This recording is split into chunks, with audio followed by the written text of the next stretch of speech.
Hey guys, welcome back to the swamp. Today, this one is gonna be a deep dive, and I mean a deep dive, so settle in for a long one here.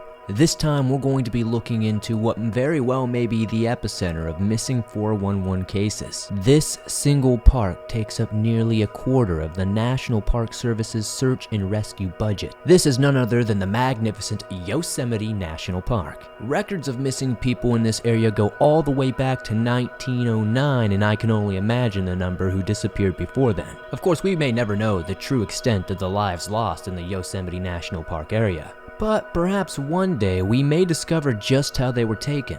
That's why in this video I'm not just going to touch on just the missing, but also the murdered, the mysterious, and everything in between. Basically, we're going to be taking a fine-tooth comb and looking for every little detail of this park, whether it be somebody who's gone missing, somebody who was killed, some sort of urban legend. Everything surrounding Yosemite is going to be in this one video. So from dangerous terrain to dangerous people, let us take a look at some of the darkest stories and creepiest areas and all that good stuff of Yosemite National Park.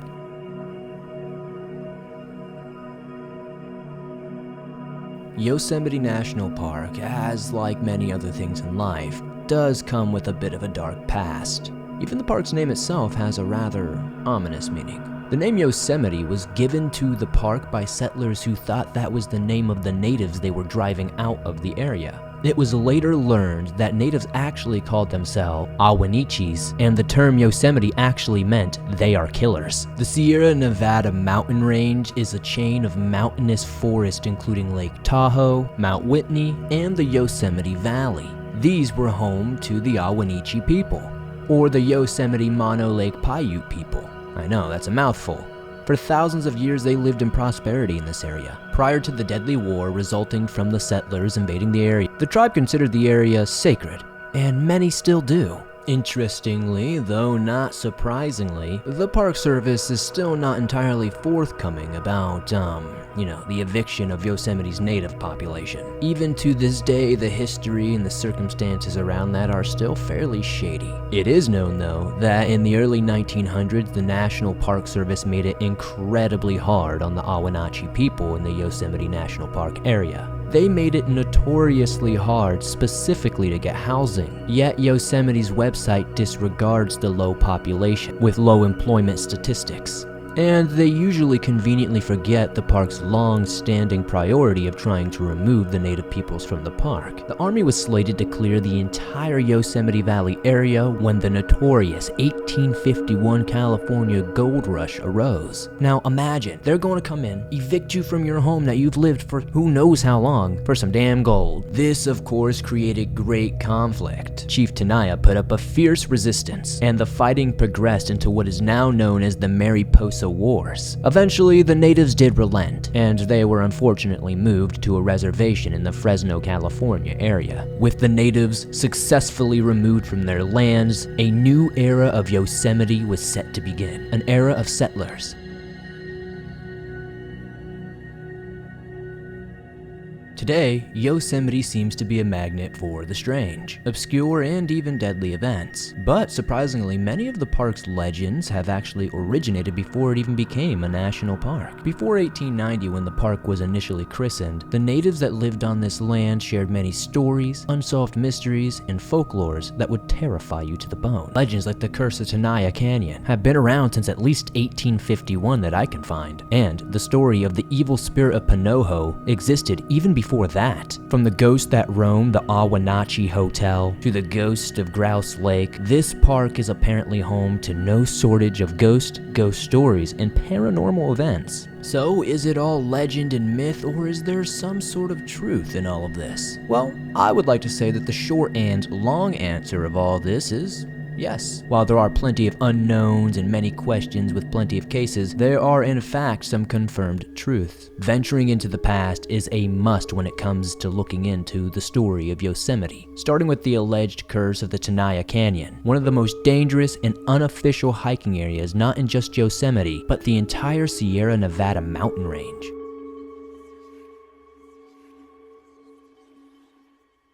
Although Chief Tenaya and his people agreed to move from the area, they did eventually turn back and flee back to their homeland of Yosemite. Back in 1851, the Mariposa Brigade, who was tasked with moving these people to their new location, re-entered Yosemite. As punishment, these soldiers killed the chief's youngest son as they attempted to overtake the area. As a result of the tragic loss, Chief Tenaya cursed the same canyon that bears his name. Awanichi are said to have cursed the surrounding land as well that they were once evicted from. The canyon and the valley are believed to take revenge on those who dare explore it. In 1853, during an attempt to return to the Yosemite area once more, Chief Tenaya, by some sort of stroke of bad luck, was struck in the head by a falling rock. He died in the very canyon that he had just cursed merely 2 years before. Many freak accidents have occurred since Chief Tenaya's untimely death, so to some it would appear that Chief Tenaya's curse has never been lifted. In 1996, the area was plagued with rockfall, which unfortunately killed quite a few people, with others narrowly surviving. Rock climber Peter Terbush was killed by a rockfall on Glacier Point in 1999, and as recently as 2021, there have been over 100 smaller scale rockfalls in that exact area. Some of these giant rockfalls even took out a previously beloved camp area, and normally it would have been occupied by campers, but luckily in that instance it wasn't. Since record keeping in the area began in 1857, there have been 16 fatalities and more than 100 injuries from these rockfalls. Tenaya Canyon, regardless if it's haunted or not, is definitely dangerous. The official NPS map that is given out to hikers and visitors of the park has a warning in the center stating, hiking in Tenaya Canyon is dangerous and not recommended. Those who have seen and hiked the canyon say it is dramatic and incredibly endurance demanding. After being the scene of numerous search and rescues, and many of them not being successful, park rangers dubbed it Yosemite's Bermuda Triangle. However, these warnings do virtually nothing to deter outdoor enthusiasts. If anything, seems like the challenge is what brings most of these people there. And genuinely, it seems like they love it. Well, the ones that leave unscathed, that is. Sure, there are plenty of survivors and many people go there each year with no issues, but I'm sure none of them would claim any of the treks they took any less risky. Because those who survive the canyon rarely do so without some sort of scar to bring home with them, whether it be physical or mental. And of course, not everyone makes it out alive. With that being the case, I can already hear some of you asking me in the comments, then why the hell do people come from all around the world to visit this place if it's so dangerous? Is it human nature? Or is something truly drawing them in, luring them to their own demise? Or maybe it's just such a beautiful place that all of us can't help but come see it at least once in our life.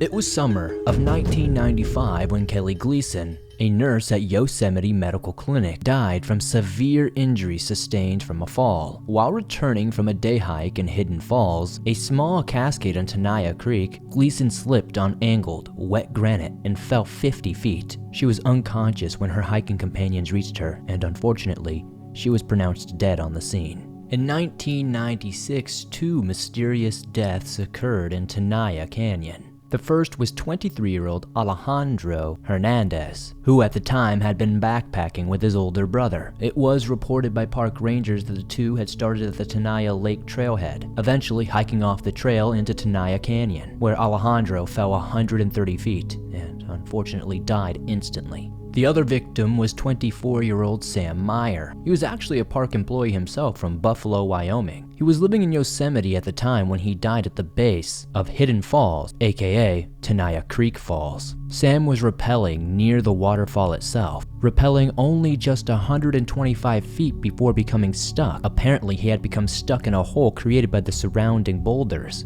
It was also reported that he didn't have the appropriate gear to get out of a situation like this and climb out of the hole. Though there were loops in the rope that indicated that the ranger did try to create foothold in an attempt to help him escape, Meyer would later fall into the water below and die. August 5th, 2005, a single search team was traversing Tenaya Canyon in search of a missing 25-year-old foreign exchange student from South Korea named, and I'm very sorry if I fudged this one up, Hyundo An. God, I hope I did that right. Previous searches had taken place throughout the summer, but none of them had reached the depths of the Tenaya until this first week of August. On's backpack had been found August 5th, 2005, on the bank of the Tenaya Creek, and the following day, On's body was found about a mile further up Tenaya Creek, also on the bank. Later, an autopsy revealed some revealing information. She had died from multiple blunt force trauma to her head. It was determined that On had fallen into the creek, which was swollen from the spring runoff. This would leave his body and belongings covered by water until the tides would eventually recede. A journal that was found and some timestamps on pictures that he had taken had led investigators to believe that he died sometime on midday of June 26th.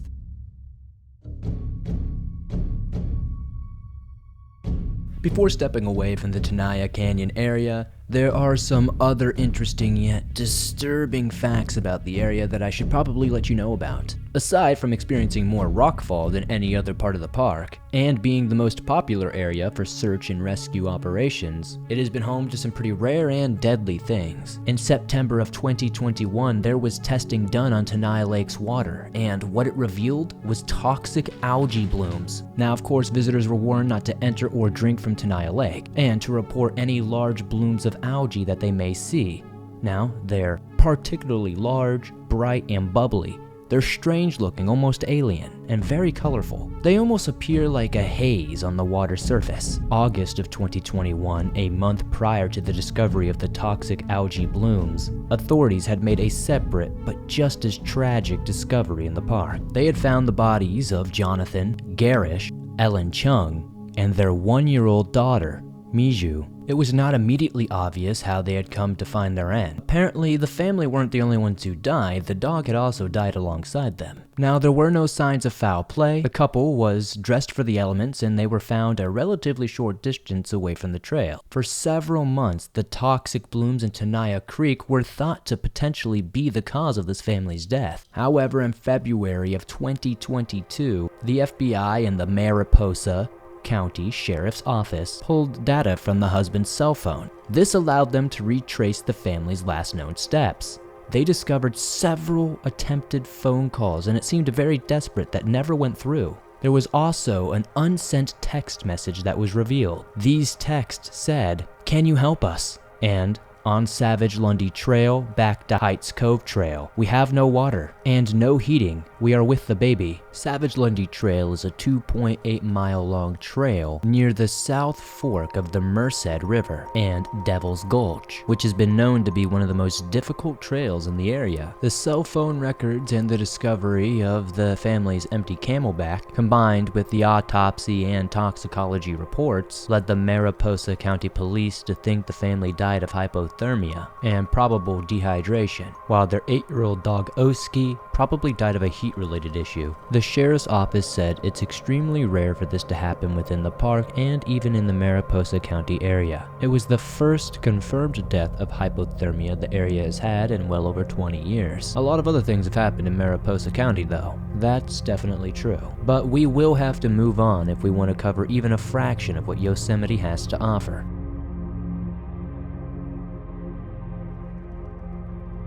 If you wanted to meet what is thought to be the oldest ghost on the Sierra Nevada mountain range, you would likely make your way just east of Yosemite National Park to Grouse Lake. Thanks to the park's first ever park ranger, Galen Clark, we actually have a record of his initial report from 1867. He documents hearing an unearthly wail while hiking near the lake, seeming to come from the water itself. He described it as sounding like a puppy when lost. When Clark asked the local tribes about this sound, they warned him to stay away from that lake. And I will read you a direct quote from his writings, as it's far more interesting than anything I could come up with. They replied that it was not a dog, that a long time ago, a native boy had been drowned in the lake, and that every time anyone passed there, he would always cry after them, and no one dared go into the lake, for the boy would catch them by their legs and pull them down, and they would be drowned. Galen Clark, Park Ranger, Yosemite National Park, 1867. It is a chilling story nonetheless, but what makes it even more scarier is that Galen Clark was not the last park ranger to encounter this himself or hear stories of it. Even as recently as 2022, this year, a park ranger has claimed to have had an encounter with the ominous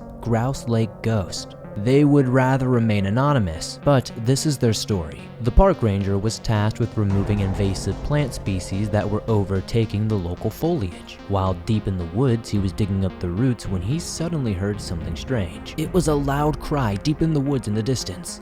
Naturally, being a park ranger, he headed in the direction of those cries at post-haste. The hike took him off of familiar paths and down into the deeper woods. After several minutes of running, the park ranger found themselves wandering into the Awanachi campground. Apparently no one had an answer for him until a man came up. He approached them to tell the same story that was told to Galen Clark himself. And then the two men heard the cries again. "All I can do is warn you and tell you you do what you think's best for you," said the man the park ranger was talking to. So what did this park ranger do, you may ask? Well, he followed the cries to the lake, of course. However, there was something wrong with the cries now. Whatever was crying, it sounded like it was trying to hold back laughter. As it did this, apparently the cries continued to get louder and louder. Luckily, the ranger used his smarts and decided not to hang around and meet this ghost of the Grouse Lake. And from what I can tell from my research, nobody else is stuck around to meet them either. They just aren't around to share their story, unfortunately.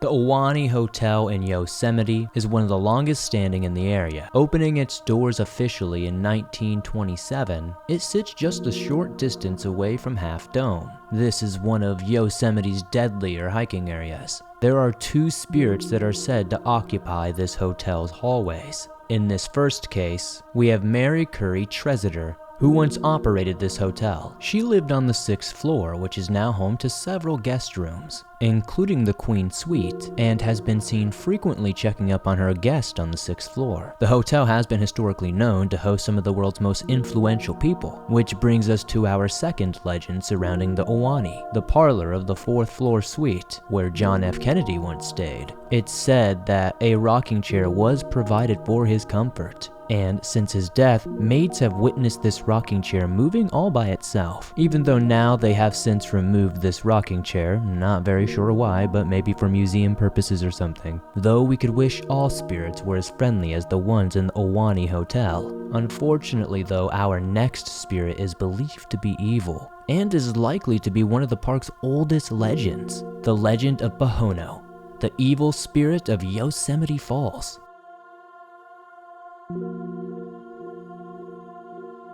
Rather boast-worthy in height and beauty, Yosemite Falls actually consists of 3 different falls. Upper Yosemite Falls stands at an astonishing 1,430 feet and is one of the tallest in the entire world, while the Middle Cascades stand at 675 feet, and the Lower Yosemite Falls is the lowest point at 320 feet. Bridal Veil Fall sits within the middle of the Cascades at 617 feet. It's a steep granite cliff that drops straight down. The natives believed this area was haunted by an evil spirit they called Pohono, who was known for luring unsuspecting victims to the edge of this cliff and having them fall to their death. Now, how would this spirit exactly coax people to jump to their death? Well, what is documented kind of varies. Some discuss hypnotic-like rainbows in the mist, voices calling out to prompt curiosity, or an apparition beckoning people to come closer. A strong gust of wind would fling them off the fall. The official legend passed on by the Awanichi states an old woman witnessed a young maiden get consumed by the falls. After looking down to the stream to the brink, she was attracted by the mist whirling around in the air. She was attracted and mesmerized by these vari-colored clouds. They moved down the stream, gazing into the mist, seemingly aloof. It was almost like they were hypnotized by this evil spirit. Nearer and nearer they crept to the edge, until the whirling winds became too much and pushed them off the edge with a shriek. She would fall to her death to the rocks below. So, I know what you're asking, Swamp Dweller, is any of this true? Indeed, there actually have been a few recorded deaths that can be verified. People being blown over the fall or slipping and falling to the rocks below, have been reported more than a few times. Coincidentally, it is known for the winds to be incredibly unpredictable at the top of the falls, and between 1987 and 1991 there were several recorded deaths. Most of these range from falling fatalities, suicides, and even drownings. On October 7, 1987, an NPS ranger recovered a body from Bridal Veil Falls. It was stuck at the bottom of the pond. Once it was removed, it was transported to the mortuary in Merced, California. The man was eventually identified, but what caused him to fall is still unknown. Some reports indicate that the victim had apparently climbed to the top of the falls, looked over the edge, then fell 2,000 feet to his unfortunate death, while others suggest he simply walked over the edge. In 1989, a man from Santa Barbara hiked with two friends to the top of Yosemite National Park in hopes to camp there for the night. The next morning, the man suddenly went sliding into the water of the upper Yosemite Falls. He went over the edge and plunged 1,400 feet to his death. Witnesses said he didn't even react or even shout as he went over, seemingly accepting his fate. This next one is probably the most perplexing, as it didn't actually involve a fall. It was the case of a Lebanese native living in Glendale, California, who was reported missing 4th of July weekend in 1990. Initially, he was thought to be lost outside the park somewhere, but his car was located near Sentinel Dome, which is located inside the park. His body was soon discovered in the Bridal Veil Falls drainage area near the rim of Yosemite Valley. He had apparently walked west from the area of the parking lot where they found his body. There was no fall involved, no signs of foul play, and though his death is believed to be that of natural causes, the actual cause itself is unknown. The following individuals have gone missing without a trace in these areas of Yosemite. These are the missing persons of Yosemite Falls.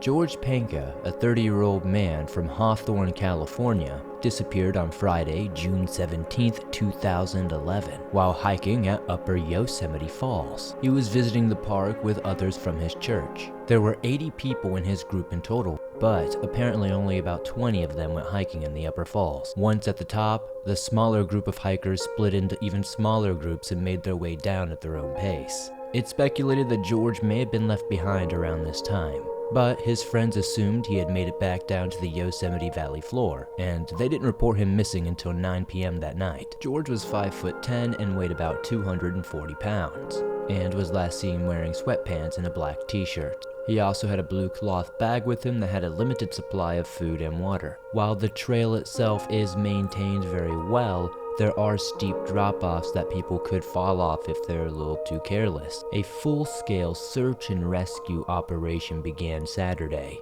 in the early morning hours shortly after George was reported as missing. The weather conditions were mild, and overnight temperatures reached the upper 40s. This search included around 105 search and rescue workers. Helicopters, 6 search dogs, park personnel, and even people from several neighboring counties and organizations came out to help. On the 23rd, search conditions were switched to limited continuous search, meaning there would be no real further field searches going on in the future. But any tips or clues received by investigators would be followed up on. After almost 1 week of searching, no evidence was ever surfaced about where George went. Not even George's blue bag was found. Since no trace has ever been discovered, some people think he may have left on his own volition, but I'm not so sure about that. And the reason why I say that is because none of his bank accounts, credit cards, anything like that have been accessed since his disappearance. While it is possible that his possessions had fallen away from the trail, it's kind of unlikely that nobody saw or heard anything. Likewise, police have never released any evidence of foul play. If George was pulled from the trail against his will, no signs of a struggle were ever left behind. Though there are some certain speculations among some crowds of supernatural implications, with the ever-growing number of similar cases arising, especially isolated to one area, is it really surprising that these more crazy conspiracy theories would be coming up? Ruth Ann Rupert was 49 years old when she went missing, on August 14, 2000. She was last seen around noon at Yosemite Medical Clinic in Curry Village after being forced to postpone her backpacking trip due to having a really bad eye infection, which happened to be in her only eye. Yeah, she had one eye. It is quite possible her impaired vision could have played a major role in her disappearance. Based on witness reports, it seemed like she planned on going on a day hike from Yosemite Falls to the Foresta area. In 2008, Ruth Ann's backpack was found in the Fireplace Creek drainage, which is an area consistent with her speculated route. But there was no sign of her, and to this day her case remains unsolved and there are very little details to be found about it. Now, these next 3 cases I'm going to cover are not connected, officially anyway, but they all did go missing in the same general location in the same month of July of 2021. 2 of the bodies were later found and identified by authorities, but one remains unfound and completely unsolved. James Young Bloom was a 64-year-old professor from Stanislaus State and an experienced High Sierra backpacker. He was alone on this trip to Yosemite and planned to spend many days passing through the Grand Canyon of the Tuolumne River. He was last seen on July 20th, and his body was recovered 5 days later in LeConte Falls on the Tuolumne River. 61-year-old Fred Zalakar was an endurance and mountain runner from Reno. On July 17th, 2021, he was visiting Yosemite for just 1 day to climb Mount Clark. His goal was a car-to-car ascent using an off-trail route from Bunnell Point in Little Yosemite Valley. Ultimately, Fred's remains were discovered July 20th near the summit of Mount Clark. According to the sheriff's office, he died of multiple injuries to the head, chest, neck, abdomen, presumably from a fall. 72-year-old Richard Judd was the 3rd man to go missing that week. He and a hiking partner were camping near Lower Merced Pass Lake. On Sunday, July 25th, 2021, they began hiking towards Lower Ottaway Lake, but somehow became separated along the way. Richard was last seen about 15 miles from the Happy Isle Trailhead Junction. A vehicle belonging to Judd or his partner was parked at the trailhead parking lot, in specific the Quartz Mountain Trailhead parking lot in the Sierra National Forest, just outside of Yosemite. It's strange enough that 3 elderly men met their fates all at roughly the same time, but even stranger, relatively in the same area. It almost seems a little too much to be mere coincidence, doesn't it? We do know that near the falls today, there have been many safety railings installed to hopefully prevent more of this happening in the future. But despite such structures being set in place to try to prevent these types of things, unfortunately it's likely to continue happening in the future.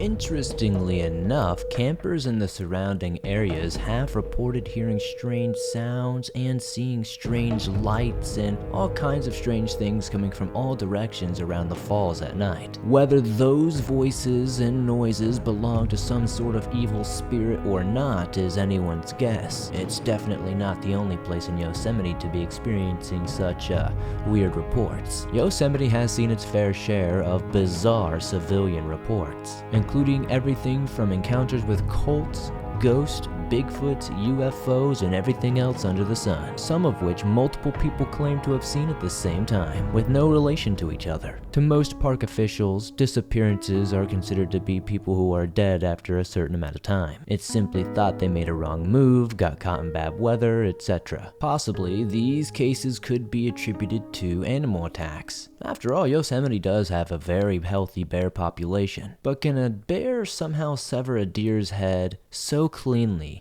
that there's no blood or any splatter left over? I'm not so sure. Well, a ranger from the back country of Yosemite describes something of this nature. This one time, this ranger claims they found not 1, not 2, but 3 freshly severed deer heads while on his patrol. The ranger surveyed the area all around where he found the heads before burning them and found no evidence of any bodies, blood, or anything of the sort. The eerie trail of deer heads would be reported by the ranger, but nobody has any idea who put them there or why. Unfortunately, or fortunately, you won't find Bigfoot in the NPS ranger logs, but you will find some other interesting things. Definitely enough to keep that eternal what if circling in the brain. This next part of the video is going to be a guest narration from one of my friends who personally went to the Yosemite National Park in 2017 and encountered something strange and unexplained, and only they can explain it best in their own words.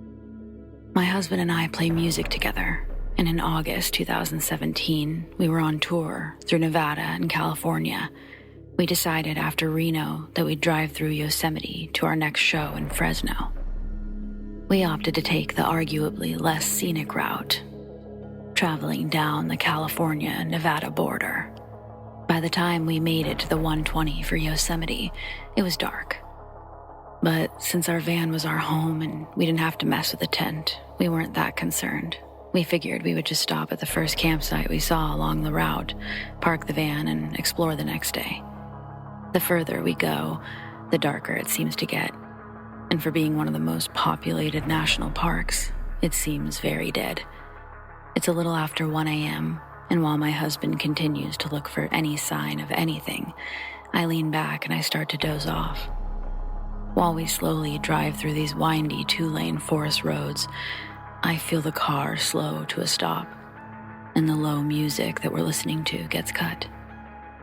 I'm still leaning back, and I'm about to ask what's going on, but just as I started to speak, Ryan did too. Amanda, look, do you see that? I lean my seat up, and about 50 yards in front of us, partially lit by our headlights, is a figure standing on the side of the road, wearing all white. Shoulders square, head down, but facing the direction we're approaching. Ryan asks if I think it's a ghost, and I'm genuinely considering it a possibility. We haven't seen a town, a person, or even a car for hours. There's just no reason for a person to be out here, especially so close to the road. Ryan slowly releases his foot from the brakes, letting the van crawl forward towards the figure standing on the side of the road. When our headlights cast a full light onto the entity, it's about 25 yards in front of us when Ryan leans pressure back on the brakes. It's a man, barefoot, wearing a white button-up shirt and flowy, taekwondo-esque looking pants. His stoicism is unbroken as we approached. We just stared at him, and he stared back at us. Clean-cut, shaggy brown hair, mid-20s or 30s. He no longer resembled a ghost. The bottom cuffs of his pants were torn and dirty, and I thought that I could see a shadow behind him in the light. His hand wasn't outstretched as if he was hitchhiking, nor did he have any belongings with him. I don't know if he was even looking at us or just through us, like he was standing with his attention fixed, with or without a van shining its beams in his face, like his eyes, they didn't even squint when the light hit. Something felt so off. I remember saying my husband's name out loud in a tone that definitely conveyed concern. I know I wanted to speed up and get past this man. Without a word, Ryan hits the gas, and we zip past him. We both had goosebumps the remainder of that drive, and I was wide awake for the rest of it too. We drove for a while without stopping, but eventually we made ourselves turn into a campground, opting for a spot underneath what seemed to be the only streetlight in the entire place. If you're entering the park from the east, this was just before Tioga Pass, right before the east entrance of Yosemite. So what did the couple see? Personally, I have no idea, but this odd experience is a great place for us to unfortunately shift the tone of this video. We're gonna have to take the supernatural and paranormal things and put them aside for just a minute and recall an unsettling pattern of homicide, drug use, alleged cults, mental illness, missing persons, and more at Yosemite. But before we get into the entire criminal past of the park, because it goes deep, believe me, let's explore a more puzzling pattern of disappearances. These are cases where there simply is not enough evidence or data collected to be able to say what happened to these people, but also where the victims are either visitors or employees of the Curry Village area. On the 31st of May, 1925, outdoor enthusiast Frank Coleman made the trip to Yosemite. This particular weekend, Frank rented a tent in Camp Curry. The other campers seemed to recall him as being friendly, active, and a great hiker. He was known to carry around his camera equipment and often hiked alone. It wasn't until Frank didn't return to work and was reported as a no-show that people started to worry about him. Members of the campground said they last saw Frank on the 11th, and the search didn't get underway until June 18th, exactly about 1 week after his last known sighting. Upon searching his tent, investigators found a camera case, his suitcase, and various equipment for his camera, but there were no additional signs of Frank to be seen. Nothing to help them further their investigation, other than the fact that he likely had his camera on him. Search parties with bloodhounds ascended the entire area over the next couple of weeks, but they still turned up empty-handed. The only trace ever found of Frank inside the park was the leftover belongings in his tent. To this day, no trace of Frank Coleman has ever been found. Dikran Najian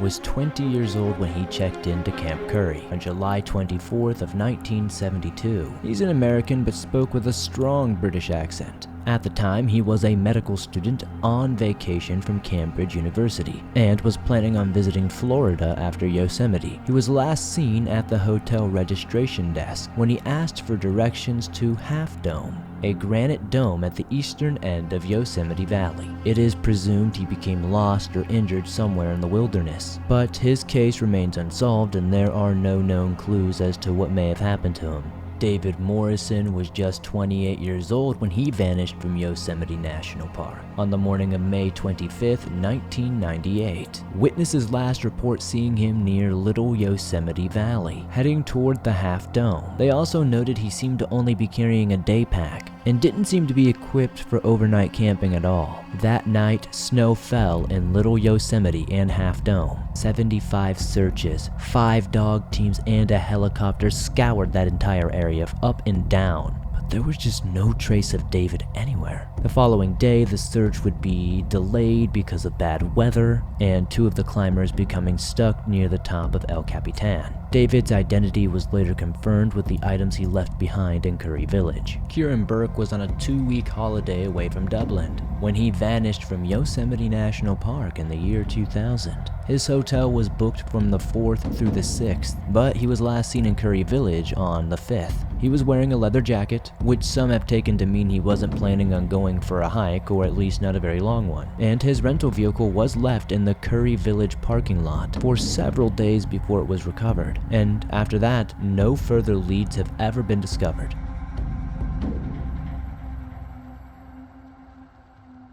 To say there's a lot going on in Curry Village is genuinely an understatement. First, it should be stated that the area has gone by and is still known by several different names. Camp Curry, Curry Village, Half Dome Village, and finally back to Curry Village. The area has also received a lot of facelifts over the years. Not all of them for the better, and unfortunately not all of them by choice. While researching various strange cases in the Yosemite area, a fair amount of them seem to mention Curry. And unfortunately, not all publicity is good publicity, at least not for Curry Village's tourism. Also, as recently as 2012, Curry Village was the epicenter of a rare and deadly toxin outbreak known as hantavirus. We won't get into the whole story, but essentially it involves a lot of rat droppings, enclosed spaces, and poor handling by Curry employees. The outbreak took over the park, halting business entirely as professionals tried to figure out what was happening. Visitors were initially left in the dark with little to no information being shared. In the end, 3 people died from the exposure and lack of treatment, while 6 more became grievously ill while also staying in the Curry campground. Most notoriously, serial killer Cary Stayner was employed by a curry company in Yosemite National Park and was living inside of the park when he was committing his crime spree, highlighting either a reckless pattern or unfortunate luck when hiring individuals. So let's move on to the monsters of Yosemite.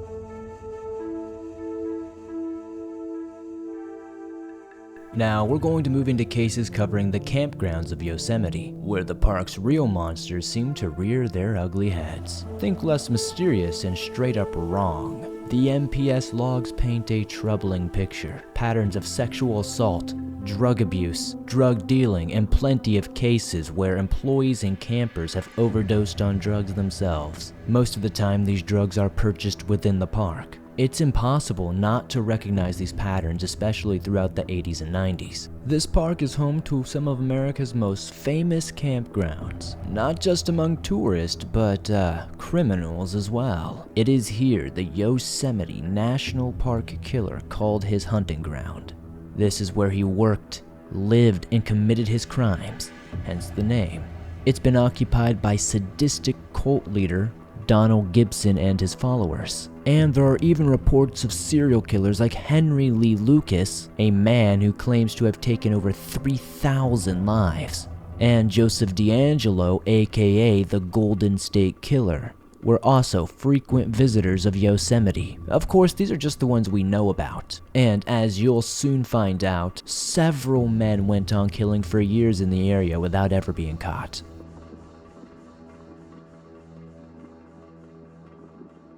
Serial killer Cary Stayner, better known as the Yosemite Park Killer, was 34 years old at the time of his arrest. He would eventually be charged for the murder of Joey Ruth Armstrong, who was only 26 years old. Joey was a naturalist working for and living in the Yosemite National Park. She was running educational programs for children and youth, and in July 1999, when she failed to appear for work, her co-workers knew something had to be wrong. Friends and family became worried and instantly called the police, and a search began. When officers first arrived at Joey's cabin, there were obvious signs of a struggle. Her home looked as if it had been ransacked, like a bull through a china shop. Various items belonging to Joey were scattered across the cabin, but among them was something that didn't belong to her. It was a red mechanic's hat. At the time Joey's disappearance was reported, investigators already had their hands full with another case, while the FBI was already involved in that case as well that was also inside the park. Due to the signatures at the crime scene being very similar, they believe Stayner was involved in all of these killings and kidnappings. 5 months prior to finding Miss Armstrong's body, the NPS had discovered that 3 women had gone missing inside the park. Carol Sund, 42, her daughter Julie, who was 15, and Sylvina Peloso, who was 16 years old. She was also a foreign exchange student, staying with the Sund family for the summer. After a few days of extensive searching in the area, officials began to make arrests and interview people, none of which provided any leads to the whereabouts of the women. One of those fruitless arrests was that of Cary Stayner. He worked at the Cedar Lodge as a handyman at the time. He had no criminal record, and he had only had one brief run-in with the law in 1997 with a marijuana charge. So unfortunately, Stayner would be released without issue. The local police and park rangers were unable to locate the 3 women, but they did discover Carol's wallet in Modesto, California. Something was clearly wrong here, but investigators had no leads. A full month into the search, investigators found Carol's vehicle. It was several miles away from where they were all camping. According to ABC News, boots, car keys, and a camera with pictures of all 3 women were found. It showed pictures of them inside Cedar Lodge and various other places they had visited on their trip. It was burned through and through. 2 bodies were inside the open trunk, but there were 3 people missing, of course. This is when the FBI finally entered the investigation. The burns on the bodies were so severe that they could not initially identify the bodies very easily, but they did know that the remains were that of 1 adult female and 1 child female. Eventually, they would come to learn that those were the bodies of Carol and Sylvina, though unfortunately it would take several more weeks for Julie Sund's body to be found, and it was found in the most chilling way possible. 2 weeks after the bodies were initially discovered, the police received a letter from the killer. The letter contained a hand-drawn map and simply a note saying, "We had fun with this one." The map led to a large body of water off Route 120, known as Don Pedro Reservoir. This was 40 miles away from Carol's burnt rental car, and this is unfortunately where they would find Julie.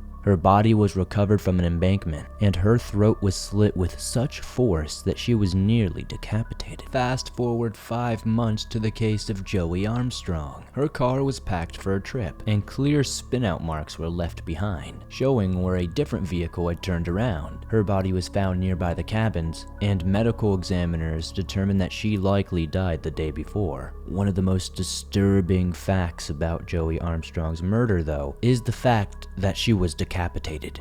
Authorities ended up locating her head some 27 feet away from her body. Though undoubtedly a bit more severe, the injuries to Julie's son's body were very similar to that of Joey Armstrong's. Authorities agreed they were dealing with a potential serial killer. They were now adding Julie's case to the Sund case that they had already begun investigating. The FBI did their best to keep these details under wraps and did not release any of this information. A witness was able to identify a vehicle make and model. It was the same type of vehicle owned by the handyman from the Julie Sund case. You got it, Cary Stayner. FBI, open up!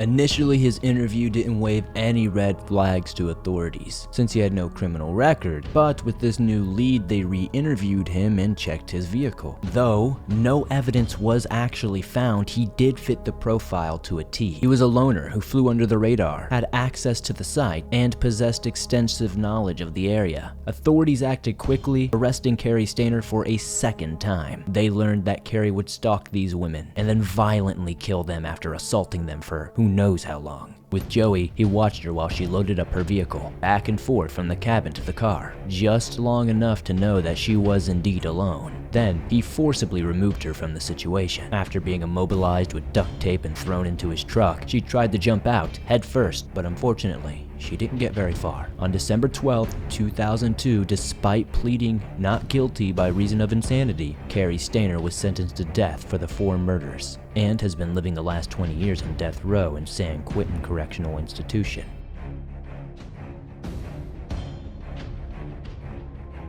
Henry Lee Lucas was beaten and abused as a child.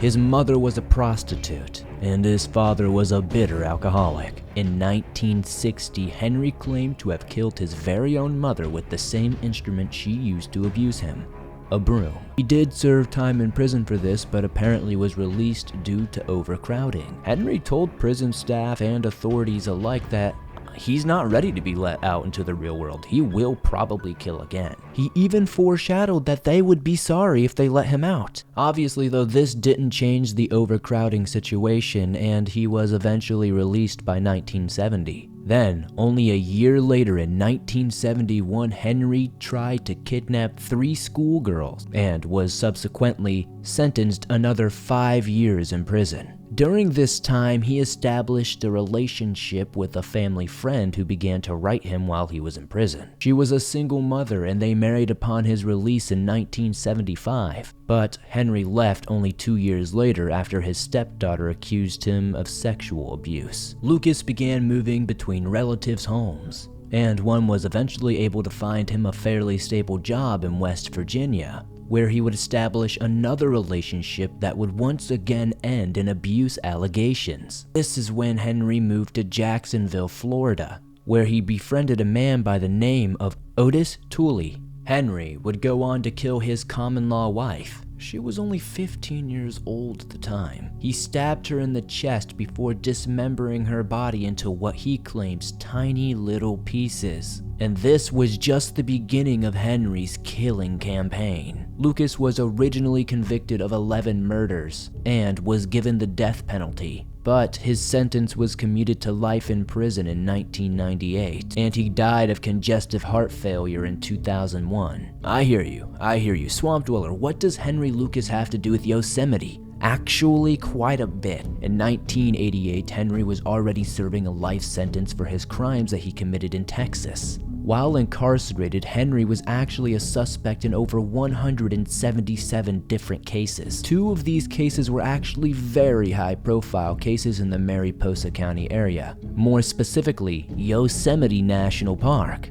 By this time, investigators were over 7 years into the Stacey Harris investigation, and 4 years into a case revolving around unidentified human remains, which were discovered in the park. The FBI, who was now involved in the Yosemite cases, liked Henry as a suspect. he seemed to fit the MO of some of these killings, especially from a confession provided by Texas Rangers that allegedly Henry Lee gave them. Henry apparently took credit for a murder that he described as being in the Yosemite National Park. The Lucas Task Force had officially been formed by Texas authorities, but they also had aid from law enforcement around the country. The intention was to flush out as many confessions and details as possible. In the Yosemite cases, Lucas claimed the victim was a female hitchhiker he picked up on Highway 41 between Fresno, California and Yosemite National Park. This was sometime in the early 1980s. However, it wasn't just this confession that got authorities interested in Henry, though. It was the fact that he had information about this murder that was never made public. Only the person who committed the crime would know these details, quite frankly. Like when he had taken some investigators to an area within the park and told them he had buried some beer cans in the area. He said that he had put them under a log, and sure enough, when investigators went out to find these things, they did indeed find these exact beer cans under this log in the area he told them it would be. However, it was later determined that somehow Lucas was given the files to these cases that he was being accused of, so he would have been predisposed to this information. Some have suggested that he may have adapted his confession to these cases to make himself a bit more infamous in the overall grand scheme of things.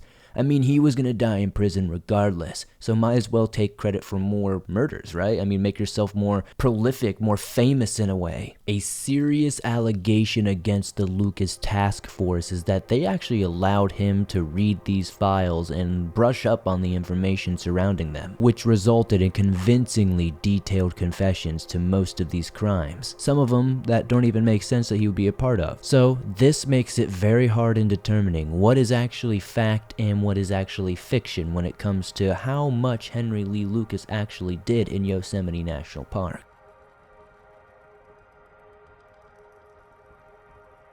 Some of you may remember a few weeks back my episode that I uploaded on the Stacey Harris story. Now, I'm only going to cover the broad details of this case because I do have a longer video on that. If you want to check it out, you can find it in the description. But I still want to cover it to make sure those of you who don't know about it get these details, and also because it is a rather pinnacle story in the Yosemite area. Stacey was only 14 years old when her and her father and 6 other people went on a nice hiking trip through the back country of Yosemite. They were horseback riding along the High Sierra Loop in the Tuolumne Meadows. There are 5 camping sites along that 49-mile loop, each spread about a day's hike apart. Stacey's group reached the last site in the loop on July 17, 1981. This particular camp has 9 tents and is capable of accommodating around 34 people. There is no electricity or running water in this campsite.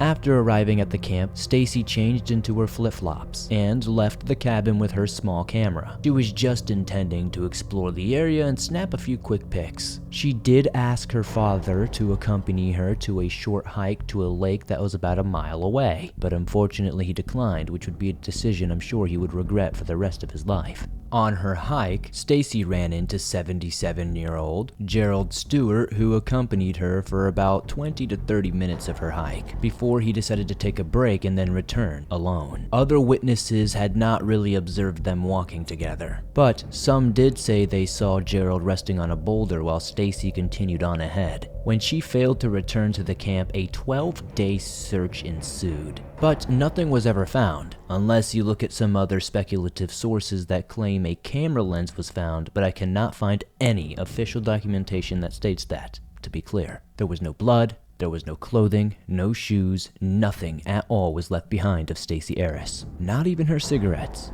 Yes, at 14 years old, she was smoking, but hey, give the kid a break. If one thing is for sure, we know that smoking cigarettes is not what killed her. It is believed that something did, however, but that something has never been found, and either has Stacey Harris's body. Henry Lucas was cleared as a suspect in the Stacey Harris case. However, investigators simply wanted to know if Henry knew anything at all about other cases related to Yosemite. Specifically to another case, one that has tormented Yosemite investigators for years on end. They desperately were trying to identify a 1983 Jane Doe and determine how she died.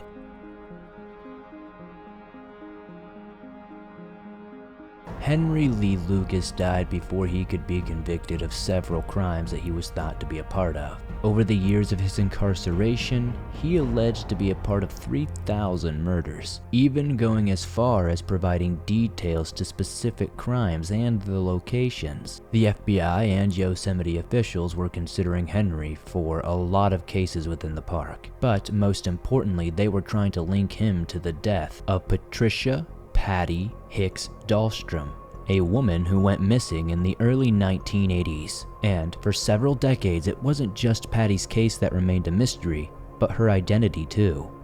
On June 28, 1983, a severed arm would be discovered.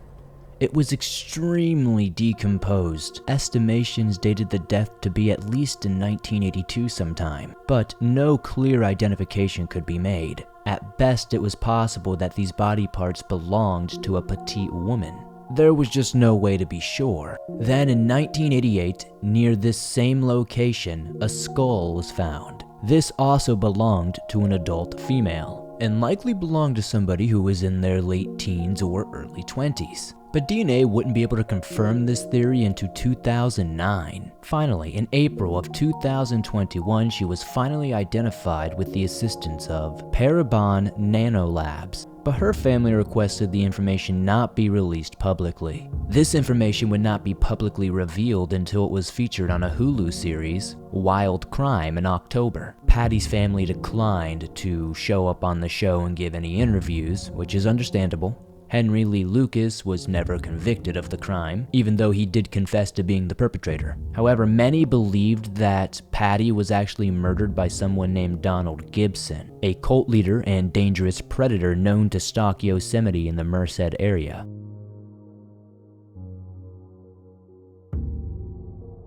This Yosemite deep dive continues to get darker and darker. The last time Patty spoke with her family was in September of 1982, just after moving to Merced, California. She had actually joined a religious following founded by Donald Gibson. Her friends would later go on to report that her personality would change significantly after this. When Patty reunited with her best friend Ruth Lavrakis just before 1982, Ruth learned that her friend was probably involved with what was known as a cult. Patty and Ruth discussed meditation, but mainly she talked about Donald Gibson and their elusive church in the woods, San Anda Apostolic Church. This church was often referred to as the cult by local Merced residents. They held low opinions of Gibson and those who held his company. Some claimed the women were chosen on attractiveness, while the men were recruited with the promises of sex and drugs. There were also reports of arranged marriages and sexual rituals.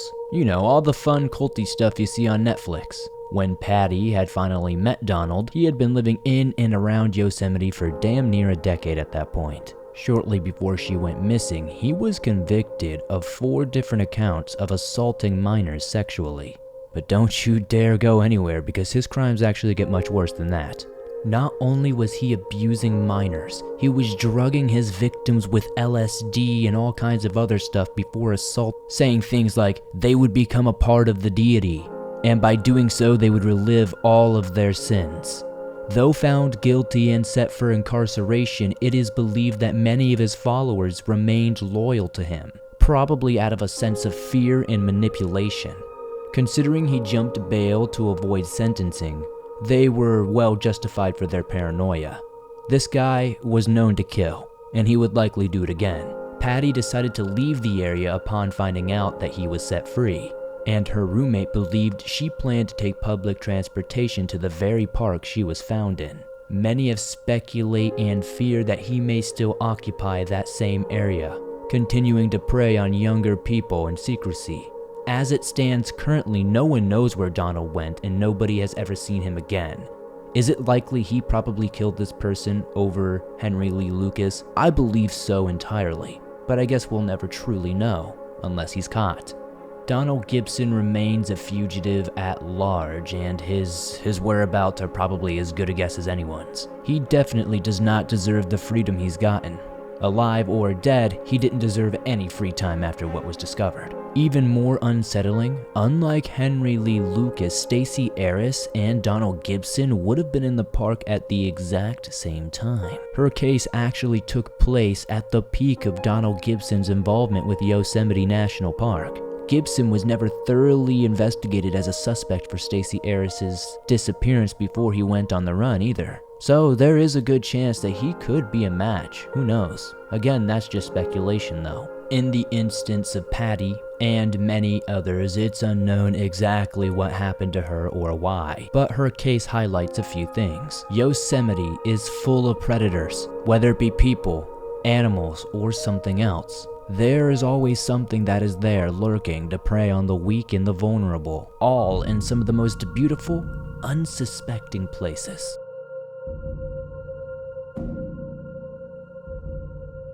It is worth mentioning the infamous Golden State Killer, Joseph James DeAngelo. He was known to prowl the Mariposa County area, stalking his victims. Though he hasn't been tied to any crime specifically tied to Yosemite, DeAngelo was a former police officer, so it is believed he understood how to cover up his crimes a bit better than most. He actually was damn near close to going free entirely without ever being caught if it wasn't for a commercial genealogy thing that caught him up. This was a company very similar to things like 23andMe and Ancestry.com. Apparently, he would be linked to crimes through a distant relative's DNA. On April 24th, 2020, he was arrested at his home in Citrus Heights, which is a suburb of Sacramento. In June, only a handful of months later, DeAngelo pled guilty to 13 murders, 13 R-word related allegations, and admitted to committing dozens more murders and crimes that he was not being convicted of.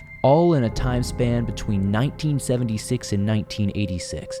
10 years he committed so much violence, many of these crimes being beyond the statute of limitations. He was found guilty of crimes in 10 counties across California. More than 3 of these cases were on the western border of Yosemite, which is damn near way too close for comfort. On August 21st, 2020, DeAngelo was sentenced to life without possibility of parole.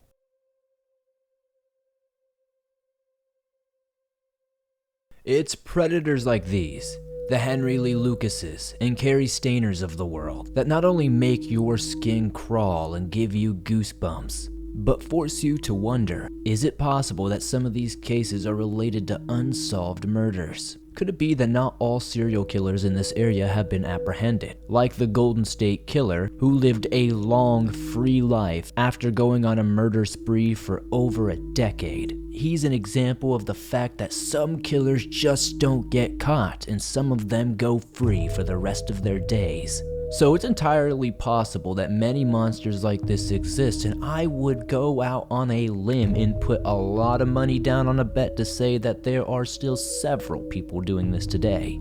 I don't at all buy into the theory that serial killers can't exist in today's world. It's entirely possible that these people or some unidentified killers are responsible for the missing and disappearances of people even to this day. Of course, no one can be sure, but the following cases remain unsolved. Michael Fissery was an experienced hiker and backpacker. He grew up in Southern California. He was known to have a photographic memory and worked for the post office after graduating from university. Aside from hiking, he also enjoyed surfing, and he cycled to work every single day. So he was in excellent shape, especially for a 51-year-old. On Wednesday, June 15th, 2005, he visited the north side of Hetch Hetchy Reservoir for a solo hike. This was an area he has visited several times before and was very familiar with. The trail he planned to take that day was a lesser used one comparatively to the popular trails of Yosemite. Ultimately though, this trail would circle back around the reservoir. On his way up Till Mountain, Michael deviated to the north and began walking up the Pacific Crest Trail.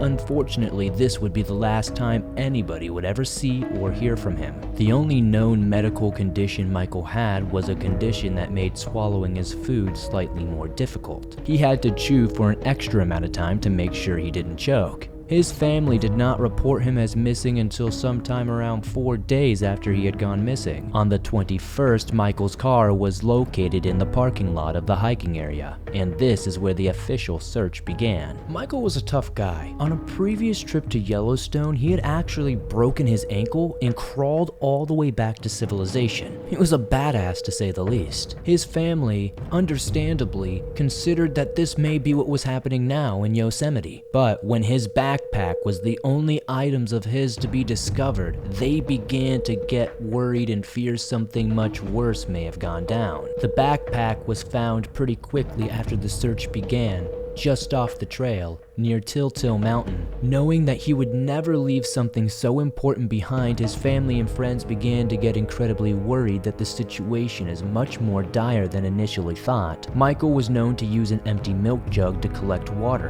and it was not found in his bag. Considering there was a river just below the slope that his backpack was found, it's speculated that he may have gone down to fill his water jug, but at this point it's unlikely that we will ever know. Did he simply fall into the river, slip, or something like that? Your guess is as good as mine. In all of the years since his disappearance, no other clues have been gathered. Various psychics claim he's alive, and the family has periodically conducted various searches over the area, but there have been no new leads. At the time of his case, the NPS budget for search and rescue was just under $5 million, and Yosemite is responsible for using more than a quarter of that budget every single year. Walter Reinhard was a 66-year-old retired Marine from Oro, Arizona. He served as a member of the Elite Force Reconnaissance and spent 2 combat tours in Vietnam. Despite surviving so much time in a literal war zone, in November of 2002, Walther entered the Yosemite woods to never be seen again. His car was found seemingly abandoned at the White Wolf Mountain trailhead west of the Tuolumne Meadows. The search covered a 150-mile radius of the White Wolf trailhead. This included helicopters, bloodhounds, boats, and crews of park employees. But with all of this, they were unsuccessful in locating Walther. His sons, Kevin and Walter, soon joined the hunt and continued long after the search officially ended. They knew the chances of his survival were slim to none, but they just were hoping for a miracle. Walther remained in peak physical condition despite his age. He exercised every single day and hiked up to 24 miles a week. If anyone at that age could survive that time in the wilderness, Kevin and Walter believed it was their father. A park employee who was closing down the lodge in the White Wolf area at 9 a.m. is believed to be the last person to have a sighting of Walther, and the last charge on his credit card was at a gas station about 15 miles away. On September 17th, 2016, 74-year-old Peter Jackson texted his son to confirm that he was on his way to Yosemite. But that text message would be the last time anybody in his family would ever hear from him. Though Peter was an elderly man, he was in excellent physical condition and didn't have any known medical concerns. This seems to be some sort of theme among these recent cases we've covered. Peter went missing on September 18th, and his son reported him missing on the 26th. His vehicle was found in White Wolf Campground Site number 58, but his camping registration showed he was planning on leaving the 21st. Other campers haven't seen Peter at his campsite in the past 4 days or more. It is believed at some time Peter went on a hike, but it's entirely unknown what direction he headed, when he left, or when he planned on returning. Ground and air searches were conducted, with dogs, volunteers, the whole 9 yards, but as you probably guessed, nothing was found. On October 2nd, the search was placed on limited continuous search mode and has remained there ever since. In the summer of 2020, 50-year-old Sandra Sandy Johnson Hughes vanished in Madera County, leaving behind her vehicle and belongings, but not a single trace of where she could have gone. She was an experienced outdoors enthusiast taking advantage of the isolation the pandemic caused in most of the national parks across the country, and decided to go camping in the Sierra Nevada National Forest. On Sunday, July 5th, hikers called park officials to report stolen property at a remote campsite. This was near Johnson Meadows in the Sierra National Forest.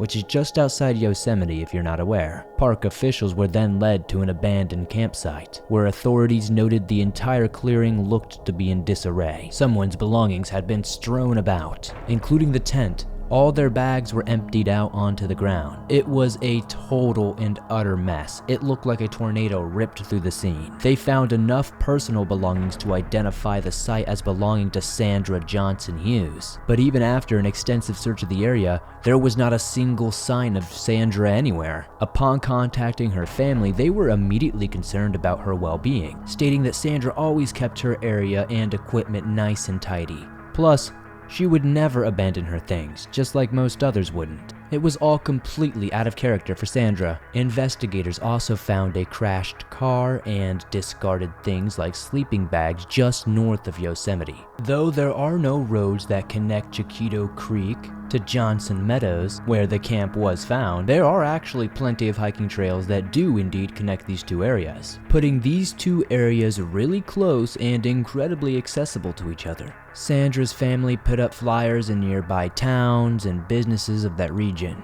It was the height of summer, and this area is known to be bubbling with campers and hikers at that time. They figured it was only a matter of time before someone, somehow, would recognize Sandra on those posters in the area. Sure enough, after about a week or two hikers immediately noticed Sandra's picture. They reported that they recognized her and had seen her at least on the July 4th weekend, somewhere near the Chiquito Pass trailhead. According to them, she had a bruise on her face, and she was barefoot. The hikers allegedly asked if she was okay and needed any help. Sandra allegedly assured them that she was fine, and they continued on their way. According to Yosemite Park official reports, Sandra was left stranded on the side of the road after her vehicle broke down. When offered assistance from motorists or other people passing by, she would refuse help. Authorities said they will assume that she is still alive until evidence suggests otherwise. Recently, the Madera County Sheriff's Police Department did indeed confirm that the missing persons investigation for her is still open. However, the circumstances of her disappearance are entirely unknown still. One of the most recent hikers to go missing in the park is 31-year-old Joel Thomason. Came from a small town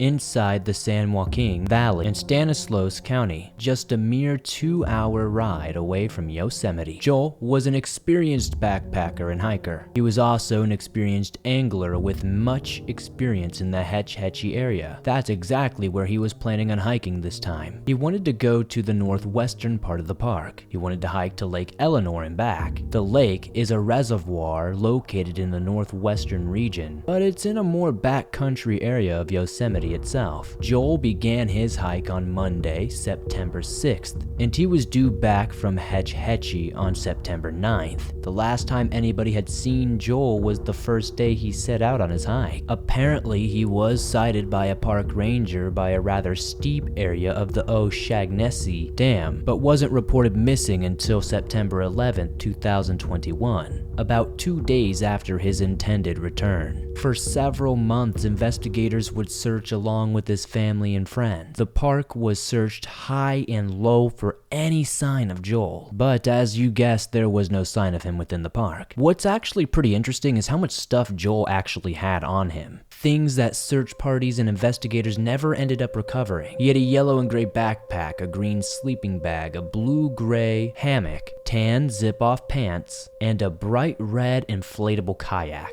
Colors like red and yellow aren't very common in this area, so they should have been relatively easy to find. Not to mention, had Joel been attacked by an animal, he would have likely shed most of his possessions to escape the attack. Finally, in December of 2021, the extensive search came to a close with zero trace of Thomason, and unfortunately was presumed dead by officials and his family. The sad truth really is because there is no proof of his death, and because he didn't leave on his own accord, he is still considered a missing person, which prevents his wife and children from receiving his death benefits. The family's GoFundMe page explains, In the state of California, it can take 5 years to get a death certificate for a missing person, which means his wife, Amanda, cannot collect on the things normally available to help bridge the gap, such as Joel's life insurance, social security, etc. In January of 2022, there were mentions on a public outdoor enthusiast forum named High Sierra Topics of gathering fellow anglers and backpackers to search for Joel once more. They planned to take the same route Joel had taken several months prior, but they would also be searching Laurel Lake, Frog Lake, and the eastern shores of Eleanor Lake.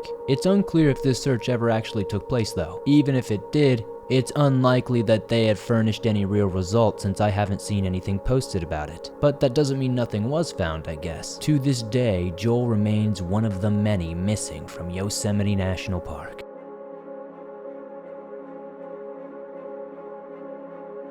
When it comes to bears, magic forces, paranormal entities, or even just people, ancient curses, or anything in between, who do you fear more? Do these monsters make Tanaya's curse seem mild? Or are they somehow a part of that very curse? Is it all connected or just happenstance? It's hard to come up with a definitive answer.